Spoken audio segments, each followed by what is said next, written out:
Okay ka sa'yo yan? O, sige. Ayan, make sure po rin naubos natin ang ating special dressing po mga Ang dami namang Jolly dressing nito. Okay, very good si Kuya Cloud. Ayan, maraming dressing, marami pa rin ice cream.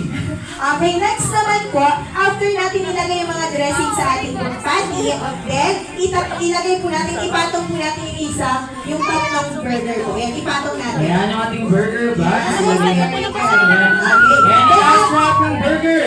Lahat ng burger patingin ko na natin. Ayun ang kumain na. Very good. Alam ko na kakain, okay? Then after naman yan, ipatong po natin sa ating burger wrap. Ayan, ayan. Pakitaas mo muna lahat mga Jolly Kids ng burger. Ayan. Ayan. Tapos ilalagay natin sa ating Ilagay natin sa burger wrap. sa wrapper. Sa wrap ng burger. Ayan. Ilagay natin. Lapag po sa table. Lapag sa table. Baka malagpag. Ayan. Lapag sa table. Then i-wrap na po natin. Okay? Kuya Brad, Ano ba yun? Ganon. Tapos ganon. Gawin mo sa kabila. Gawin mo sa kabila. Patrayin mo. Pag ganon.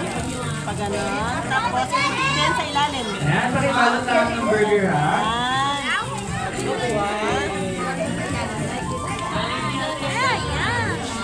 Tapos, kain na na. Kain na. very good. Very good. Ayan, nagawa po ba? Okay naman po, itaas natin yung mga burger natin na nakarap. Ayan, taas ang burger. Bagandahan. Ay, hindi pa tapos si Ate Yen. Ayan, Kuya Tommy, help po si Ate Yen.